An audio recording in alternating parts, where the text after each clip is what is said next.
ka na. Dito. Hindi pa siya open. 9 a.m. daw. Saka ka na makipaglaro. Okay na. Dito na siya sa front mo.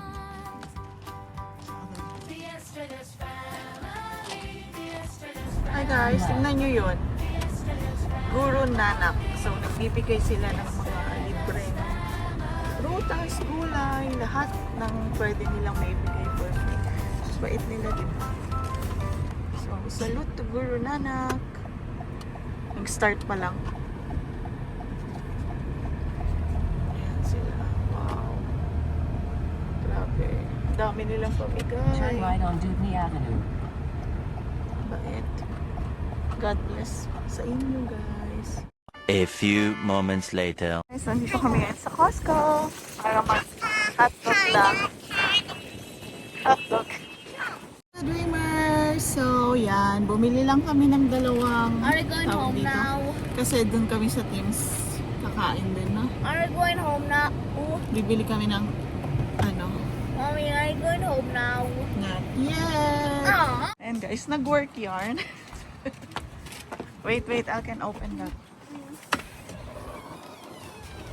Go, Ella. What will I do? Open it, Ella. Come on, there's a work after I eat lunch.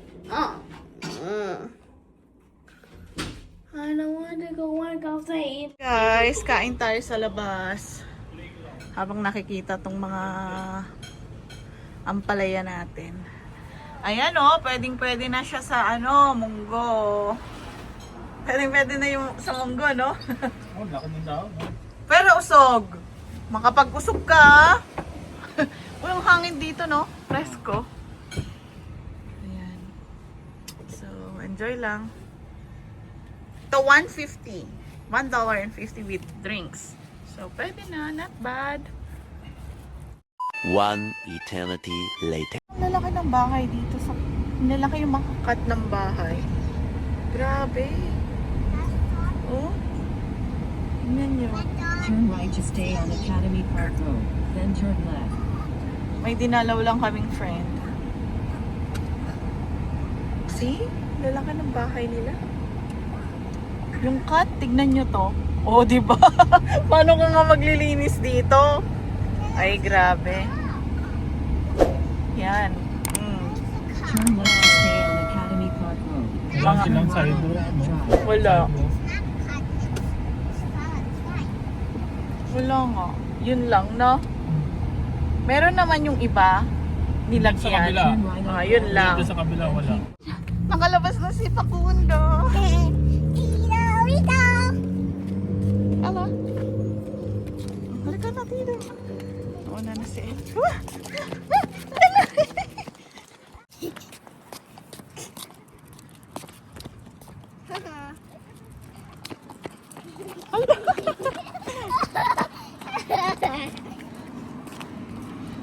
Saya ni El eh.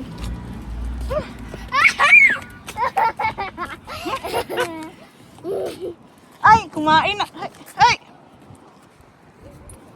Tsokolate.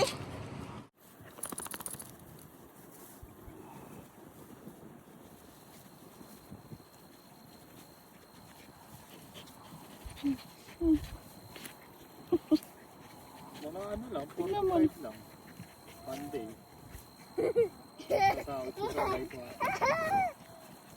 Si Tido, Laylay Tila. Kasi nakalimutan yung water niya. So, dito kami ngayon sa gilid ng Shoppers. One eternity later. Ayan guys, nailipat ko na siya dito sa side na to. Kasi dito yung may araw. Pero tignan nyo, nagtampo siya.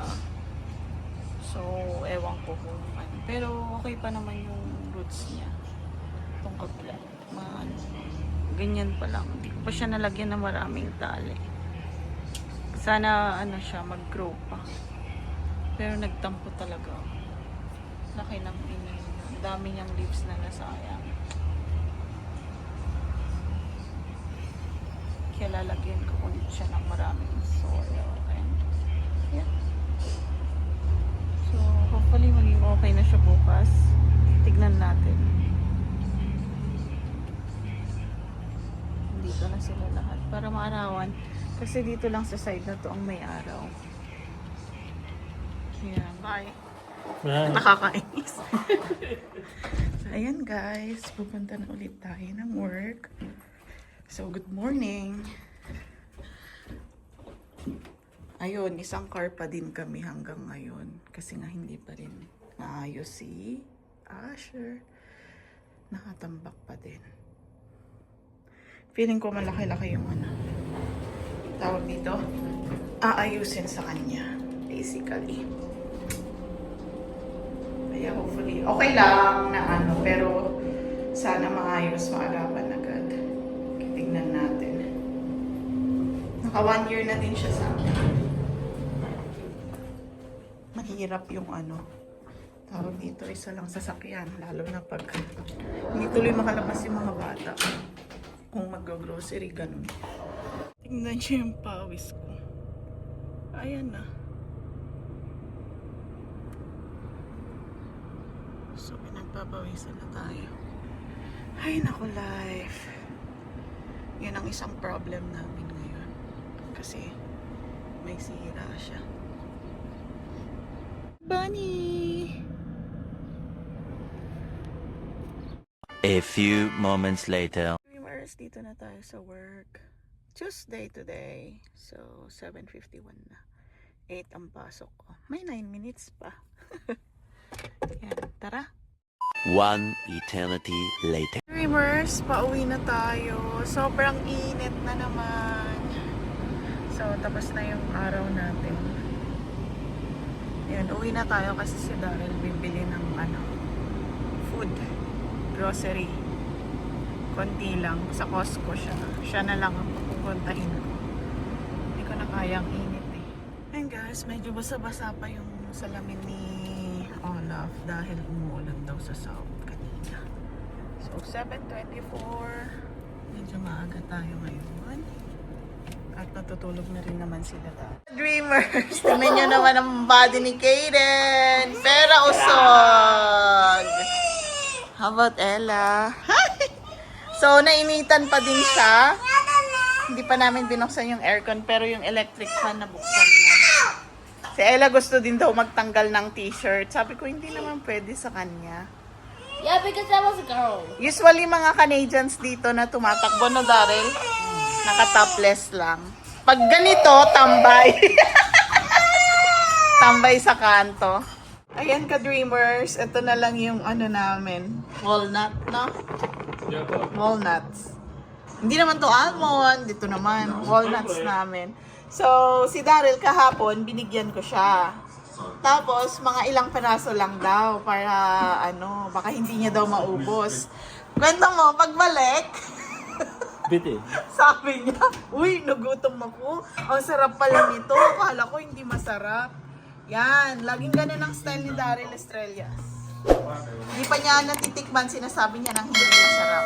Tikman mo na yan sa salad. Oo, lagi ko kasing nilalagay yun sa salad niya. Tapos yun, bigla na siya na naglagay ng baon niya. Yan guys.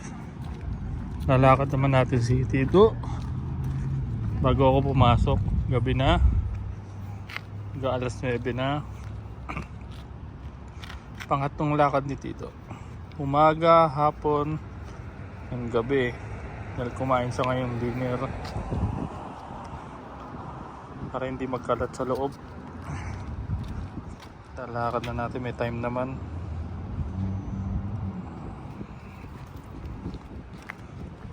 Ano Tito? Sarap-sarap ang hangin ngayon. Hindi lumalamig ng konti.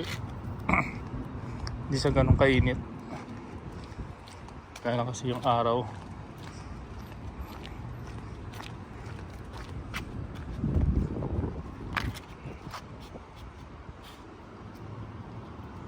Anong hanap po dito? Ay!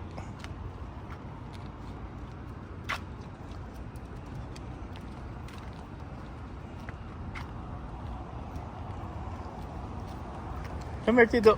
Hindi na tayo pupunta dyan. Dito lang tayo.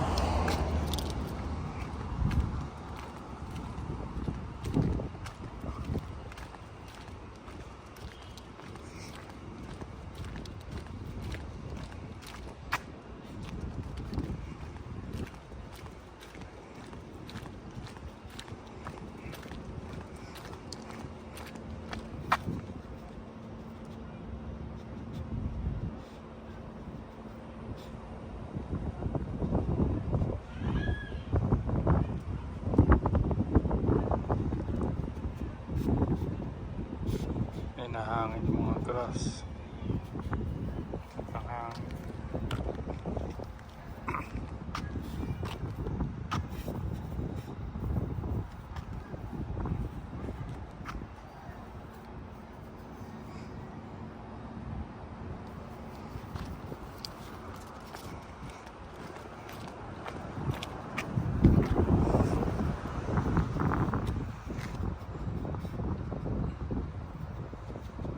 Saka ito, ang tagal mo na umumoy.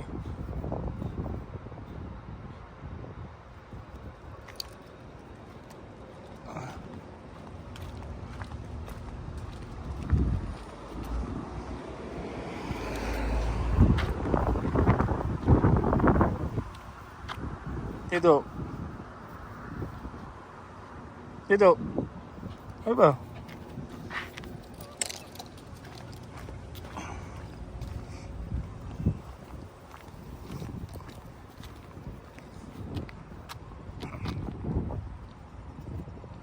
Ano dito?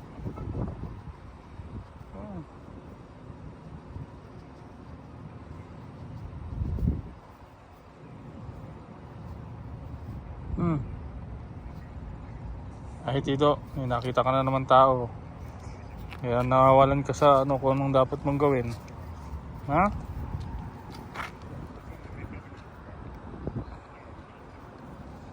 Tito.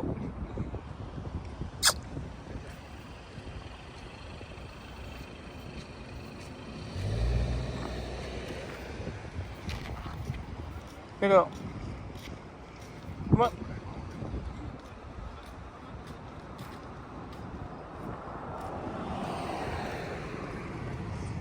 Kaya mga pagkayarong nakita naglalakad kasi magpahawak, masyadong friendly. Naman Tito, Tito, ano ba? Man, saan mo ba gusto? Ay. Wala ka maamoy dito sa kabila. Nagbibigyan kita, may time pa ako.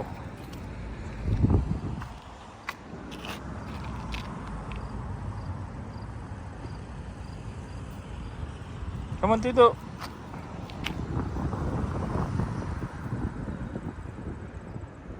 Saan mo naman umamoy?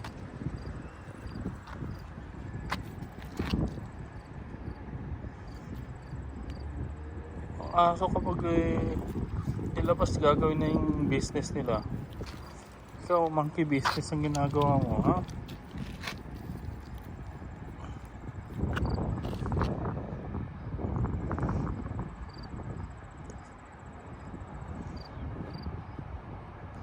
Ano Tito?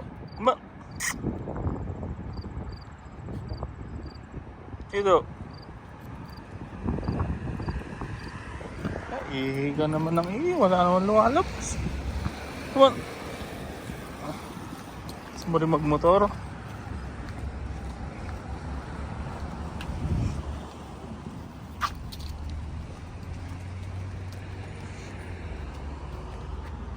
Ayun. Sige, maya na lang. May nakitang rabbit sila dito. Nahahabol niya. Tara na. Ay, di mo na mahabol yung rabbit. Tama na, dito. Hey. Dito, kama na. Dito.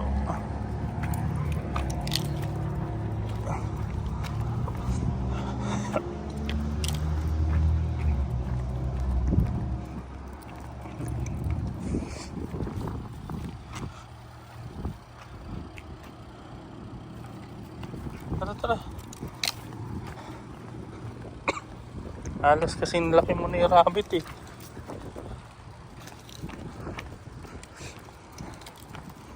Konti na lang, mas malaki pa sa yung rabbit. Alas 3/4 mo na yata. Kalahati. Come on. Sige.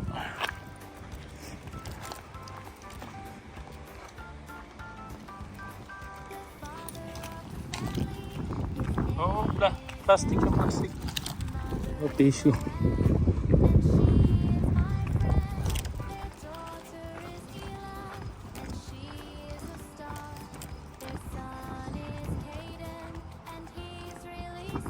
Let's go, let's go. Come on. Up. Uulit ka na mag-iikot eh. Isang ikot lang tayo. Sana kung hapon.